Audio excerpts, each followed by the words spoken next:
Hello, everyone. Tonight we're going to talk about what it feels like when love starts with promise, but ends in receipts and silence. The walls were still white when you moved in.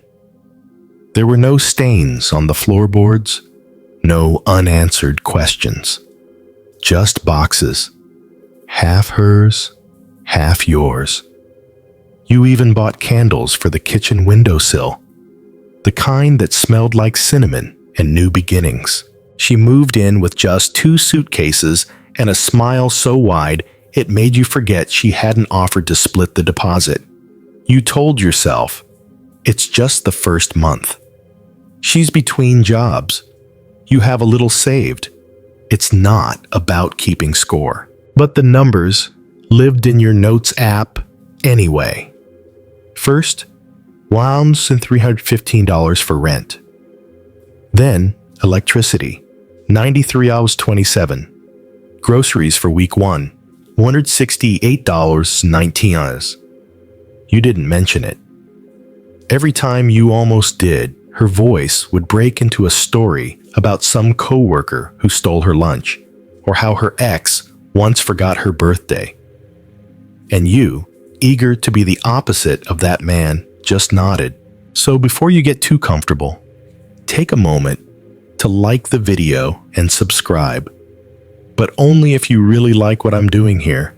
And hey, post your city and the time where you're watching.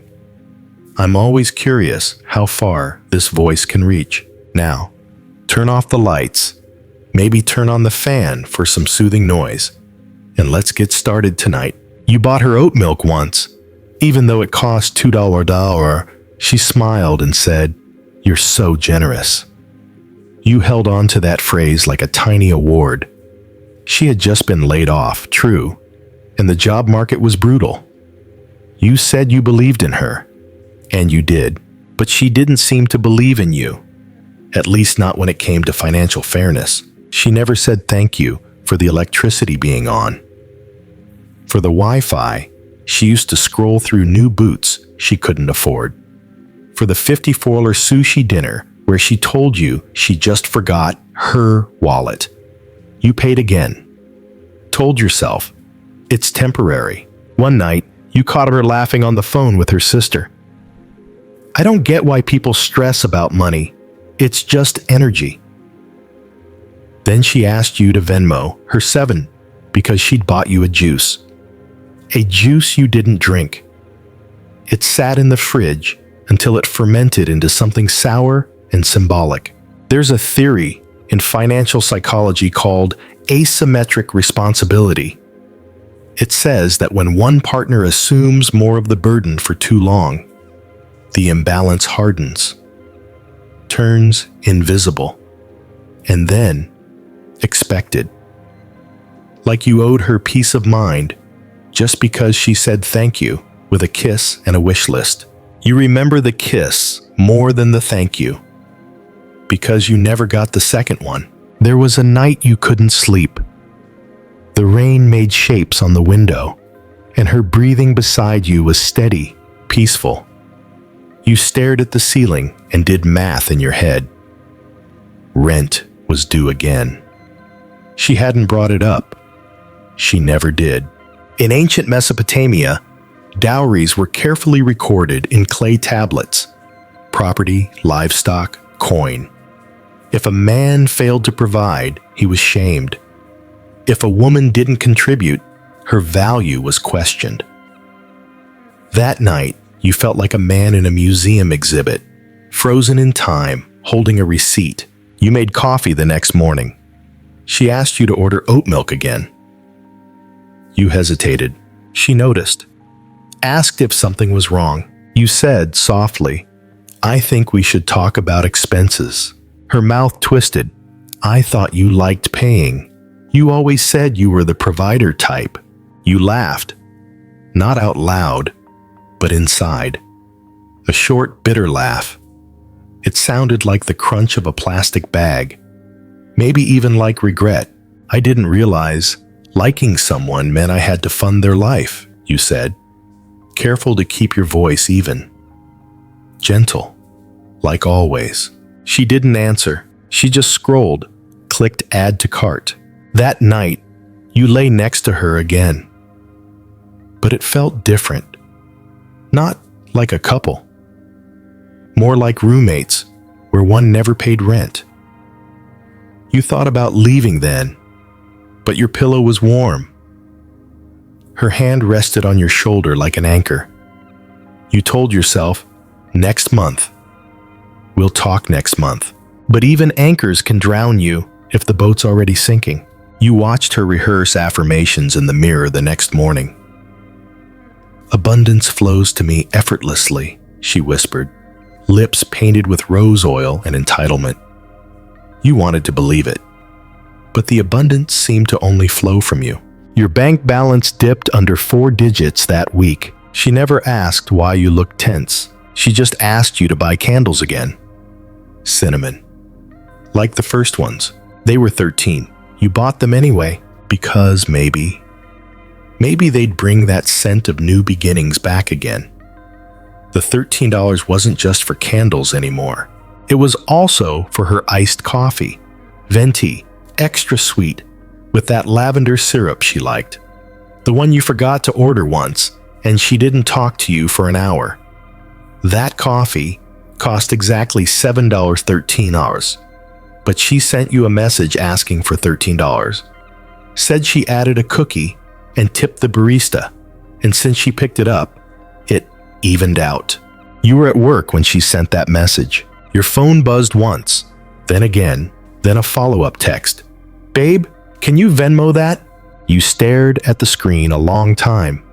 It was just $13, but your chest tightened like someone had just laced up your ribs too tight. You could hear your heart, loud and hollow, like someone was knocking on a locked drawer. That same day, she sent you a screenshot of a bag. Leather. Designer. Beige. Gold chain. It cost $600. This one would make me feel so seen, she said. Then, you always say you want to spoil me. This is my love language.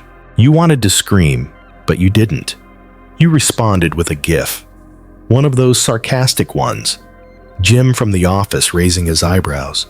You thought she'd laugh. She didn't. She replied with silence. The worst currency of all. That night, she curled up beside you on the couch, pressed her cheek against your shoulder, and said, I'm just tired of people not treating me like I matter. And you, stupid, faithful, tired, you said, you matter to me. But mattering felt expensive. There's a term from behavioral economics called sunk cost fallacy.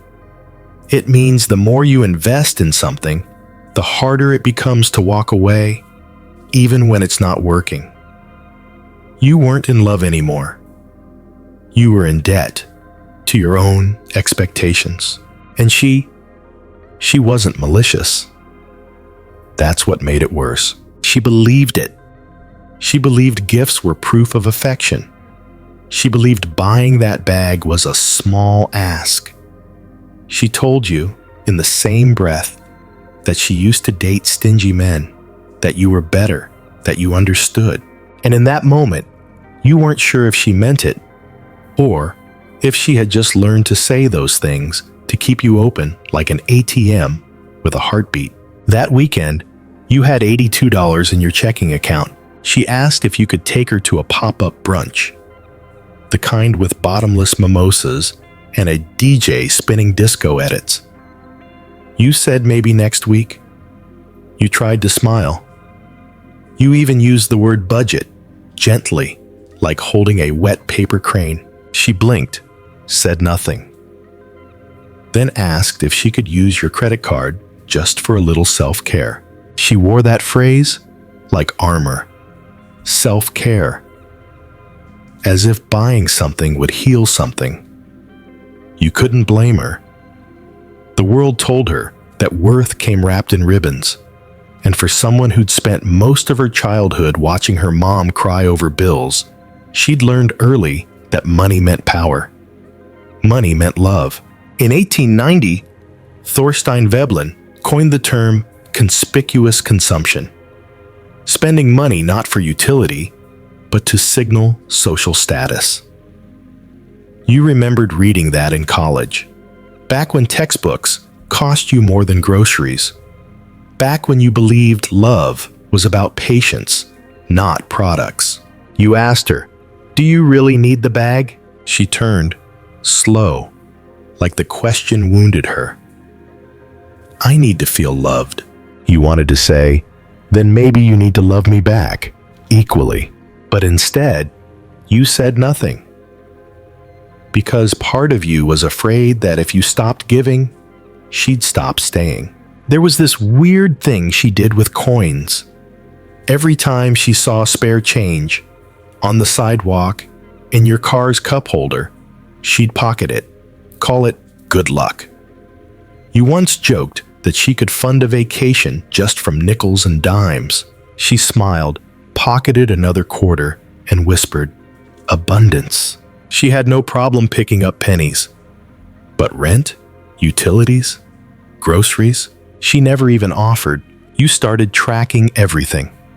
Not because you wanted to fight, but because you needed proof that you weren't imagining it, that you weren't being cruel or calculating, that the math was real.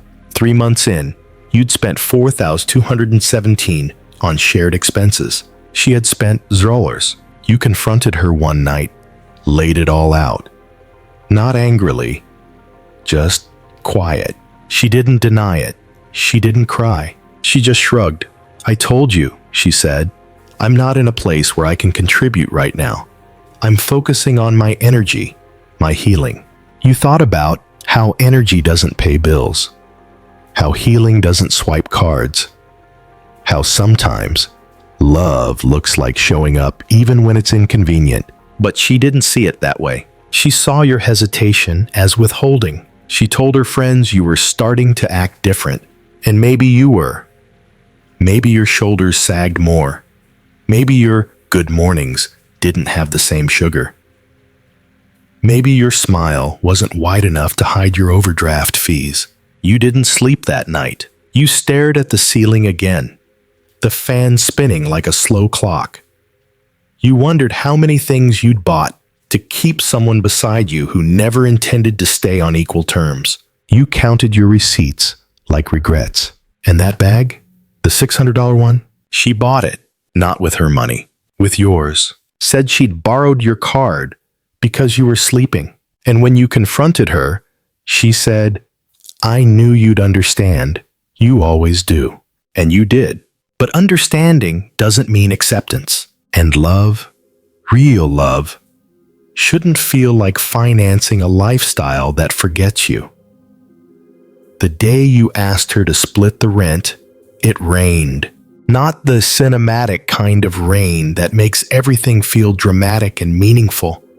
Just a thin, miserable drizzle. The kind that slips down your collar and makes you itch. You were standing in the kitchen, making eggs. She was on the couch, scrolling, her legs tucked beneath a throw blanket you bought her. You turned down the stove, dried your hands, said her name gently. "I was wondering if we could start splitting things. Not everything. Just maybe the rent." She didn't look up. She just blinked. Then she stood up, slow, walked into the bedroom, closed the door. She left 13 missed calls that day, but never once did she apologize. She didn't come back out of the bedroom until sunset. Didn't say a word, just left. The front door closed with that sound, final, but unfinished. You didn't chase her, not this time. She was gone for hours. You paced the apartment like it was a courtroom. The eggs were still on the pan, now cold and rubbery. You threw them out. At 9:13 p.m., your phone rang. You didn't answer. Then again, 9:16, then 9:24. 13 missed calls by 11 p.m. Not a single voicemail. Just a silence wrapped in numbers. A few texts came next, Are you serious right now? I feel attacked. I just needed air. Can't believe you'd make money more important than love. You didn't respond because love had already paid the deposit, covered the groceries, and kept the lights on. And still, somehow, wasn't enough. You stared at your bank app, watching the numbers like you were waiting for them to climb back up on their own. But they just sat there, still, like you. There's a psychological concept known as learned helplessness.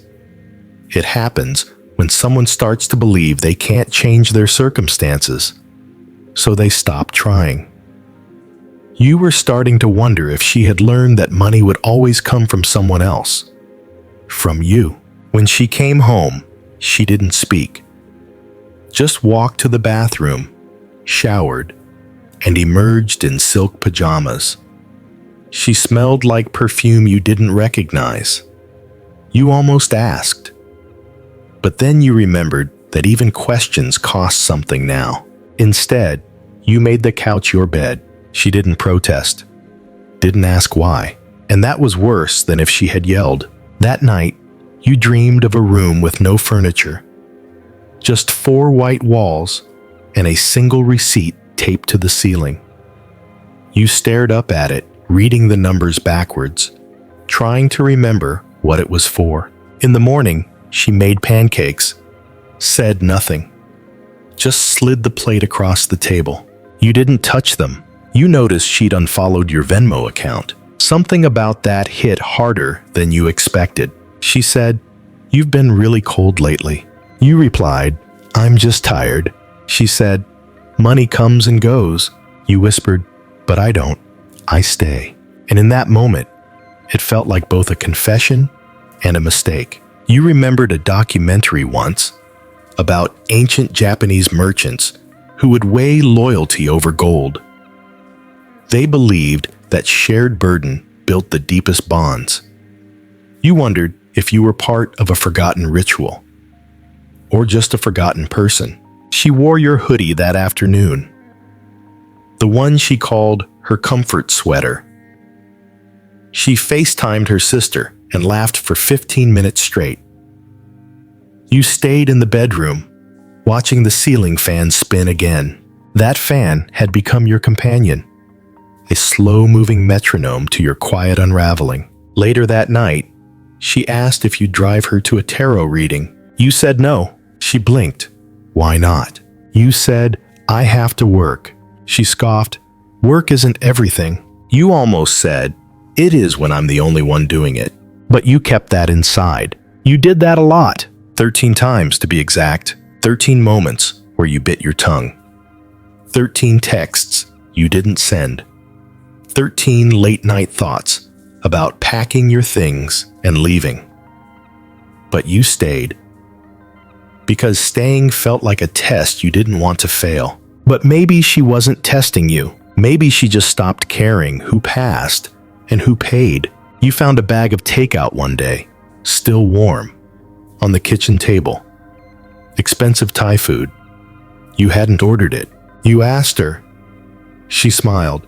"Oh, I used your DoorDash. Hope that's okay." It wasn't. But you said, "Yeah, no problem." You whispered it so softly, it almost sounded like an apology. That night, you lay awake and made a list in your head. A list of everything you'd paid for. Not out of resentment. Just to remember. To count. 1,315. Rent. 3. $186. Electricity total. $89.99. Streaming services. $700 in groceries. $600 handbag. $103 random. Ubers. $13 lavender. Coffee. $13 candles. $13. Ignored warnings in your own chest. You kept stopping at 13. Something about that number felt like a knot. You thought about medieval tithes, how peasants were once expected to give 1/10 of their earnings to the church. It was a form of devotion, a sacrifice, and you realized you'd been paying your own tithe all along. Only this church didn't offer redemption, just brunch. You moved out on a Tuesday. You didn't plan it that way. It just happened. The lease had another month, but your body had already started detaching from that apartment weeks before. You weren't packing up a life. You were peeling yourself out of a debt you never consented to. It started with the towels. They were yours. You bought them in a set, gray, soft, hotel weight. She never liked them, said they felt too institutional. But now, she folded them into a corner of the bed and said, "You forgot these." She didn't cry. You didn't expect her to. She just watched as you zipped your bag and unplugged your phone charger from the wall. The same wall where months ago you hung a framed quote, "We rise by lifting others." You stared at that quote a long time, didn't take it, left it for her, not out of kindness, but because it didn't mean anything anymore. That morning, you'd opened your banking app and seen a charge for $47, a nail salon near her yoga studio. You didn't have to ask. You knew it was her. She had your card saved on her phone. "For emergencies," she said once. You wondered when self-maintenance became a crisis. When you asked about it, she rolled her eyes. "You're seriously checking every transaction now?" No, not every transaction, just the ones that hurt. You remembered a 13th century guild rule you once read about. In medieval Florence, artisans had to contribute a portion of their income to the community fund. If they didn't, they were cast out, excommunicated, because fairness wasn't just a virtue, it was law. In your house, there were no laws, only assumptions, and assumptions, like unpaid bills, collect dust fast. She didn't fight when you said you were leaving, didn't ask where you'd go, just nodded once and said, "You're giving up on us." You wanted to say, "No, I'm giving up on being the only one holding us up." But you didn't.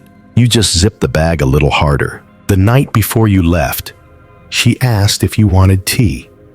Strange how normal that felt. Like the past year hadn't been a slow erosion.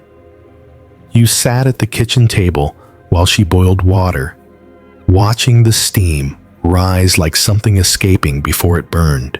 She served it in the blue mug, the one with the little chip, the one you always used. Neither of you said much. She asked, "Are you going to tell people I was a leech?" You looked down at the tea. No sugar. Just how you liked it. "No," you said softly. "I'll tell them I couldn't afford to stay." There's a concept in relationship psychology called financial infidelity, when one partner hides spending or avoids financial responsibilities. Most people think cheating only happens in bed. But money can lie too. She didn't lie, exactly. She just never offered, and you never demanded. The truth was, asking her to pay felt like breaking a spell. Like saying, "This isn't magic, it's math."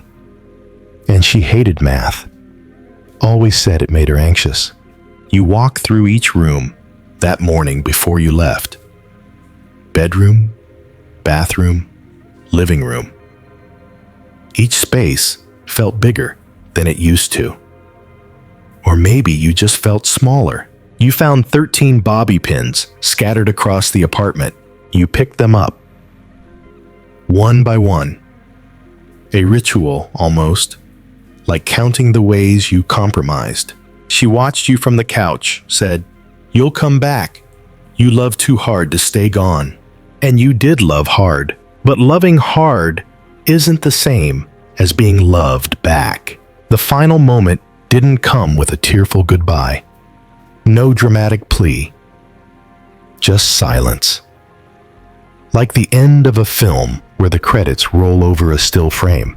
As you stepped into the hallway, she called after you, softly, almost tender. "Don't forget your hoodie." You turned, shook your head. "I won't need it." She held it out anyway. You walked away. You'd never been more aware of your own footsteps. Down the stairs. Past the door where the mail piled up. Out into the street, where the air smelled like early summer and second chances.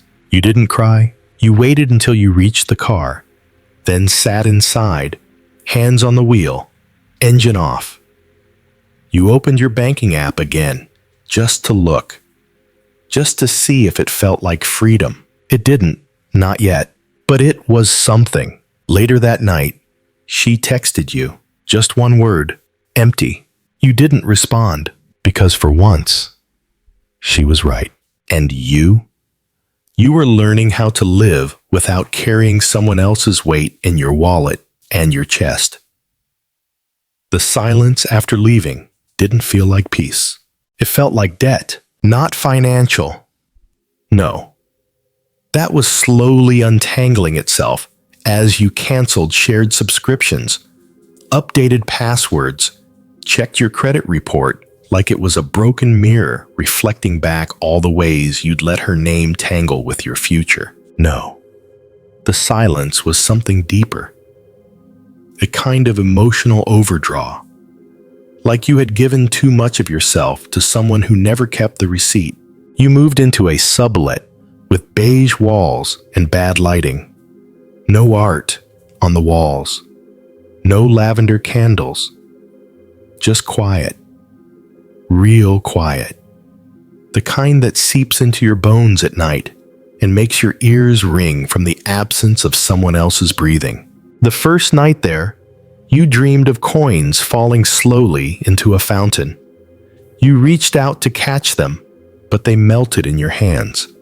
Like her promises. Like your patience. You made a spreadsheet, just for yourself. Listed everything you had spent since you moved in with her. It totaled $9,347.65 on, but the number that haunted you wasn't the total. It was the zero next to her name. 0 contributions, 0 groceries, 0 rent, 0 apologies. You thought back to something you once read about ancient Mesopotamia. Debt was once recorded on clay tablets. If you couldn't pay, your children could be taken as collateral. Whole families enslaved because someone borrowed too much barley. And yet, even they had a system of forgiveness. A jubilee. Every 49 years, all debts were erased. You wished modern love came with a jubilee clause. The quirky detail you missed most? Her odd obsession with never touching coins. "They're cursed," she'd say. "Dirty little histories." And yet, she always took your dollar bills, especially the crisp ones you ironed out of habit. There's an academic paper, The Role of Money in Intimate Relationships, that explores how finances serve as a mirror. A couple's spending and sharing habits reflect not just their economic priorities, but their emotional agreements. You had rewritten that agreement 100 times, in your mind, in your heart, but she never even signed it. One day, 3 weeks after you left, she messaged you. "So you're just never gonna talk to me again?" You stared at it for a long time. Typed, "We already stopped talking a long time ago." Deleted it. Typed, "This isn't about money. It's about dignity." Deleted that too. In the end, you said nothing. Let the silence do the accounting. You ran into her by accident once. At the grocery store. She was standing by the organic fruit, laughing with a friend you didn't recognize. Wearing your hoodie. She saw you. Froze. You nodded. She didn't smile. Neither did you. You realized something then. You weren't angry anymore. Just untethered, like a balloon someone let go of without thinking. You left the store with nothing but a single banana and a bag of coffee. It felt like enough. You started walking more, cooking at home, watching documentaries about economic collapse and ancient barter systems. You started writing in a journal. Not about her, but about yourself. You wrote, "What is the cost of being seen only when you are useful?" You underlined it 3 times. The first time someone invited you out again, you hesitated. Thought of her. Of how she always ordered the most expensive item on the menu and smiled like generosity was your obligation. You ordered a modest drink, paid for only your portion. It felt radical. 13 days after that, you got an envelope in the mail. No return address. Inside was a folded sheet of notebook paper. One line, "I should have paid for more than my nails." You held that paper like it was wet glass. Didn't cry, didn't smile either, just folded it again. Placed it in the back of your wallet, not for nostalgia, but as proof that you weren't crazy, that it had happened, that maybe, just maybe, she'd started counting too. But you didn't reply. You didn't owe her anything. You're not sure when the weight finally lifted. It didn't happen in a moment. Not when you blocked her number. Not when you shredded the last piece of mail you got with both your names on it. Not even when your bank balance hit a number that felt like breathing room. No. It happened slowly, like dust disappearing in morning light. You sat at a cafe one afternoon, warm drink between your palms, watching a couple across from you split a muffin, split it, without one person offering, the other declining, then the first insisting, just a quiet divide, each half taken with the kind of ease you'd forgotten was possible. You don't believe in signs, but that muffin broke you, not because of what it cost, but because of what it symbolized. Equal effort, equal hunger, equal care. For months, you'd been carrying around the question like a splinter under your tongue. Was I wrong to leave? Not because you stopped loving her, but because you started loving yourself more. And that's what it came down to in the end. Not bills, not bank accounts, not financial statements or passive-aggressive texts. It came down to what you were worth, to yourself. Historically, in 18th century France, before a couple could marry, a dowry was negotiated. A literal price placed on companionship. Love was a transaction, measured, weighed, notarized. And in some ways, that never changed. Modern love still involves negotiation, but now it's disguised as gestures, assumptions, tiny moments of, "Can you get this one?" Or, "I forgot my card." It's not about the number on the receipt. It's about the unspoken agreement that no one should feel like an unpaid servant in their own home. There's a financial behavior study, the scarcity mindset model, that shows how people who feel constantly responsible for others' needs begin to view generosity as a form of entrapment. They associate giving with losing. You felt that deep in your chest, like every dollar you spent chipped away at your sense of safety. And when safety dies, love can't survive long after. You used to tell yourself love was about compromise, but you've learned now, compromise isn't the same as sacrifice. Compromise is giving up part of something. Sacrifice is giving up everything, for nothing in return. You remember her laugh, her long fingers wrapping around your coffee mug, her habit of saying, "I'll get it next time," knowing full well next time never came. You don't hate her, but you don't miss her either. What you miss is the version of you that believed things would change. And maybe that's the hardest part, grieving a hope you gave your whole heart to. She texted you again last week, said she was moving, asked if you wanted your books back. You thought about the annotated pages, the underlined sentences, the way your notes in the margins used to talk to each other like old friends.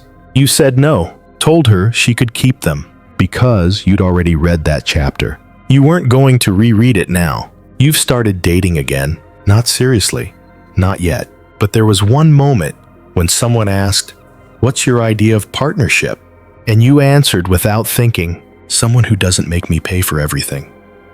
Not just with money, but with silence, with self-erasure, with the exhausting effort of pretending I'm okay with being invisible.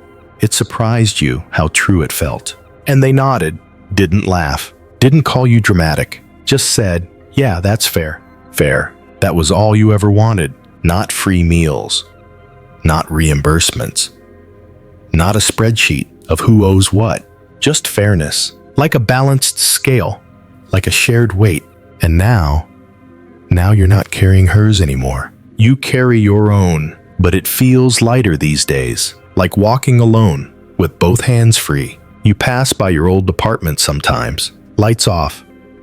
Different curtains. You never see her car anymore. That part of your life is now a quiet corner of your memory. Like a drawer you once opened every day, now closed, gently. Maybe she's learned, maybe not. But you learned this. If love costs everything, it's too expensive, and no one should go broke trying to be loved. So if you're still awake with your heart flickering between guilt and clarity, just breathe. Let the silence cradle you tonight. You didn't leave because you stopped loving her. You left because love became a receipt you never signed. A cost you never agreed to pay. A contract she edited without telling you, and expected you to co-sign with your peace of mind. You did the math. You counted the texts, the glances, the unpaid months, the nights where she ordered dessert while you bit your tongue. And now you're free. Not because you walked away, but because you finally stopped standing still in someone else's shadow. You don't owe anyone a performance of patience. You don't need to prove that you gave enough. You did, and you learned that in love, fairness isn't selfish. It's sacred. So tonight, wherever you are, whether you're still in the apartment or on your own, whether you're still paying someone else's bills or just starting to say no, know this.